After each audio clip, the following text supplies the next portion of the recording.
Today, we're going to tackle a question that's as old as time. How can you spot a foolish person? Life is full of lessons, and sometimes the wisdom of great thinkers like Thomas Jefferson can help guide us in spotting foolishness around us. Today, we'll explore two of the best ways to recognize a foolish man, based on Jefferson's inspiring quotes about life. So if you've ever wondered how to avoid the traps of folly, or how to identify and steer clear of those whose behavior is less than wise, stick around. By the end of this video, you'll have some valuable insights on what to watch for. But before we jump in, if you haven't already, make sure to hit that subscribe button. It means a lot to us and helps us continue to bring you inspiring content. Let's dive in. Thomas Jefferson, one of the founding fathers of the United States, was a man of immense intellect and insight. His writings on life, politics, and human nature have resonated for centuries. He believed that the key to leading a wise life lay in understanding both your own limitations and the limitations of those around you. Foolishness, in Jefferson's view, was something to be avoided, both in oneself and in others. A person who is foolish can derail their own life and have a negative influence on those around them. Jefferson's wisdom helps us recognize folly, not just to avoid being foolish ourselves, but also to make sure we surround ourselves with wise and thoughtful people. In this video, we'll focus on two primary ways to recognize a foolish man. These methods are not only rooted in Jefferson's teachings, but are also backed by a broader understanding of human behavior. Let's explore these two ways in detail. One of the clearest signs of a foolish man is his arrogance in ignorance. A person who is wise understands that there is always more to learn, while a fool often believes they already know everything. Thomas Jefferson once said, "He who knows best knows how little he knows." This quote highlights an essential truth. Wisdom begins with humility. It's the recognition that the more you learn, the more you realize how vast the world of knowledge is. In contrast, a foolish person tends to overestimate their understanding and believe they have nothing left to learn. A foolish man's arrogance becomes apparent in the way he interacts with others. He may dominate conversations, dismissing other people's perspectives, and insist on his own correctness, even when he's uninformed. This behavior stems from insecurity because, deep down, the fool knows his knowledge is lacking, but instead of admitting it, he covers it up with false confidence. A great example of this can be seen in everyday life. Imagine you're at a dinner party and there's always that one person who seems to think they're the smartest in the room. No matter the topic, be it history, politics, science, or even personal matters, they have an opinion and worse, they refuse to listen to others. They are not open to learning or adjusting their views, and this is a sure sign of foolishness. Jefferson was clear in his belief that ignorance is preferable to error, and he is less remote from the truth who believes nothing than he who believes what is wrong. Here, he is reminding us that a wise person would rather admit to not knowing than to spread misinformation. A fool, however, would rather cling to their false beliefs than admit they were wrong. Foolishness, especially when it stems from arrogance and ignorance, is not just a personal flaw. It can have real consequences in the world.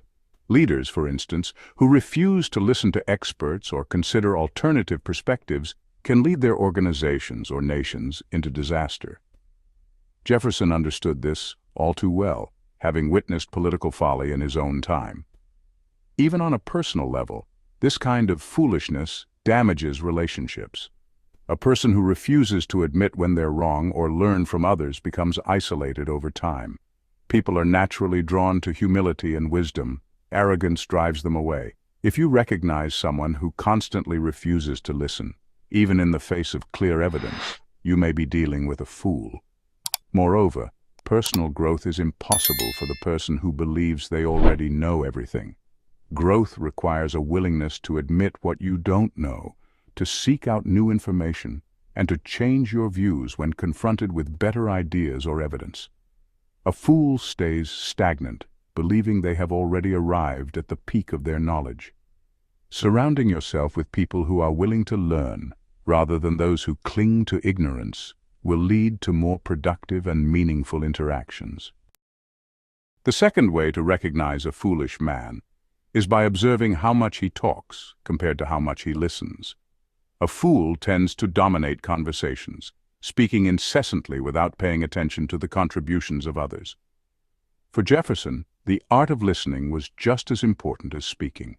He believed that wisdom comes not from the sound of one's own voice, but from listening to and learning from others. Jefferson once said, "While this quote directly speaks to the importance of truth, it also implies the need for honesty in our interactions with others. Being honest means admitting when we don't have all the answers, and that requires listening carefully to those who might know more than we do." A fool, however, is dishonest in his interactions because he values his own voice over the voices of others. Speaking without listening is a hallmark of foolishness. A foolish person doesn't truly engage in conversations. Instead, they see interactions as opportunities to express their own thoughts, without any real desire to learn or consider different viewpoints. When someone is so eager to talk that they interrupt others, ignore opposing opinions, or refuse to engage with new ideas, they are not engaging in a meaningful dialogue. They're merely indulging in their own ego. In personal relationships, this can be especially damaging.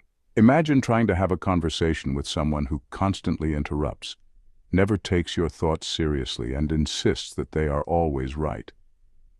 Over time, this kind of behavior erodes trust and damages the connection between people. A wise person knows that communication is about listening as much as it is about talking. The inability to listen leads to a range of negative consequences. For one, it shuts down opportunities for growth. Every conversation has the potential to teach us something, but only if we're open to hearing what the other person has to say. A foolish man who refuses to listen is cut off from the insights and knowledge that others might offer, remaining trapped in his own narrow worldview. Additionally, this kind of behavior can create social isolation. People generally avoid those who dominate conversations without offering real value.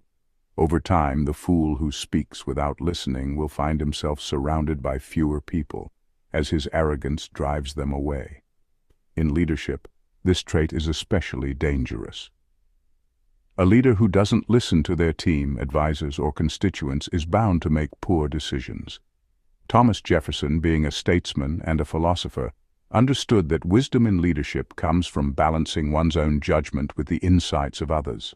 A fool in a leadership position, on the other hand, sees advice as a threat to their ego, and that leads to disastrous results.